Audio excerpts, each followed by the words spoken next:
What if he faked his own death? That could be. Last night I was watching a movie where this guy, this really rich guy, wanted to transfer his soul into a younger body because his old self was sick. And the guy, the scientist, said, okay, but to fake your own death, it needs to be in a public place. And that set off like a light switch in my head. It has to be in a public place. What about the Charlie Kirk situation? So I started going over things in my head. Right? Charlie starts taking a stance that was a little bit distancing himself from Israel. Then he interviewed certain people that were against Israel, and apparently that pissed off a lot of people. So they invite him to Israel, right? He comes back. They invite him again. He doesn't go this time. Candace Owens and Charlie Kirk both said that he was offered millions not to give a voice or a platform to certain people. No. In the meantime, Charlie Kirk was said to be a future presidential candidate. So if he's a future presidential candidate, you can only imagine him slipping through your hands, how that would be a problem. So we get to the day he was shot. I used to organize events, and for every event that I ever organized, I had to have a certain amount of ambulances or medics on site for how many people I was having. Oddly, that day that Charlie Kirk was shot, there were no ambulances, and his own friends had to grab him and put him in a car to drive him to the nearest hospital. So the weird thing was that a lot of people are saying the shot came from here and came out here. Other people are saying that the shot came here and went through here. Okay, there's that weird thing. So not only there are no ambulances, they get him and they take him away in a car. Next thing you know, you see people that are taking down the cameras that were right there. They never show us the angle from the camera that's behind him that, like, took everything. You have people jumping with their feet on the chair he was sitting on. Literally, this is tampering with the crime scene. We all know from every movie ever, that's a no-no. So the doctors say that Charlie died instantly, that even them rushing him to the hospital was useless.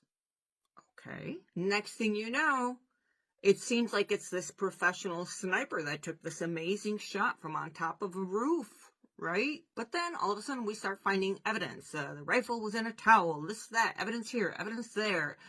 All of these things. That was like, well, if he was a pro, this is rookie mistakes. So there's that. Then the financier, one of the biggest donors to Turning Point, donates $1 million to whoever can find who did this. All of a sudden, Father of the Year decides to turn his own son into the police.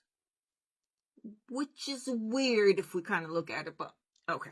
So this guy turns in his son to the police, and he gets the $1 million reward. The kid doesn't admit to doing it. So there's no admission. I don't understand how you can turn yourself in, but you don't admit to the crime. Next thing you know, we find out that there are text messages between him and the live-in boyfriend that's a transgender kid named Lance. These text messages look like it's an essay, perfectly written out in coherent writing, punctuation. It's just not Gen Z lingo, so there's that. But these text messages are arranged in a way that it almost sounds like this Tyler kid wants to cover up for anyone that could have helped him, right? That's a possibility. Next thing you know, the police saying that this Lance kid is cooperating. All families, everybody's cooperating. The odd thing is you don't see any news crews on site at their houses stalking them like they usually do. Serial killers, Octomom, anyone. Gypsy Road, Blanchard, you name it. Journalists are there in front of you and they're stalking you. These people, no. Not a camera crew in sight. No one is interviewing them. No. Another thing that I found weird, none of these people have regular socials. It's weird. They don't have normal social media. Okay. So they announced Kirk did. When they asked Trump about it, his reaction was to turn around and talk about the construction of the ballroom at the White House. That was weird considering that they were friends. I found that to be odd. Because usually Trump is more emotional toward these things, especially since they had the attempt on him. I want to remind you of the movie. If you have to fake your own death, do it in a public place. Okay. Just keep on, remember this phrase from the movie. Then you have Candace Owens that's coming out saying that she has sources that are telling her that at the apartment the week before the assassination, this Tyler and Lance had a whole bunch of cars that were going back and forth from their house. This is all alleged. Candace Owens made videos about it.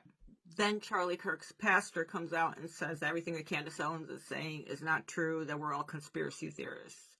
Okay, but if that's the case, then why didn't Erica Kirk tell Candace, hey, back off, shut the fuck up? You know what I mean? No, they're friends. They have their phone numbers. A lot of times it was Erica Kirk recording the videos of Candace and of Charlie. So that didn't happen. She didn't say back off. She did nothing. She's okay with whatever Candace is saying. So there's that. Next thing you know, Netanyahu comes out and does 2 public announcements saying we had nothing to do with Charlie Kirk passing away. That's weird. Since when does the leader of a nation come out to address a rumor on social media? A conspiracy, as they call it? What? Not once, but twice. So then we dig into what was going on with Charlie, and he had made it clear, Candace Owens confirms this, that they had offered him money to keep certain people off of his platform. Like, don't talk about this, don't talk about that. And Charlie said no thanks. He did not accept that money. We all know that if they can't buy you out, what's the next thing they do? So what if he was 2 steps ahead and he said, like in the movie, if you're going to fake your own death, do it in public. And the last weird thing that I'm going to tell you about is that if you see one of the pictures of Tyler Robinson, one of the regular pictures that they provided, in the TV, in one of the frames, there's an island. If you go and look at what this island is, it has a place there called Valhalla. Rewind.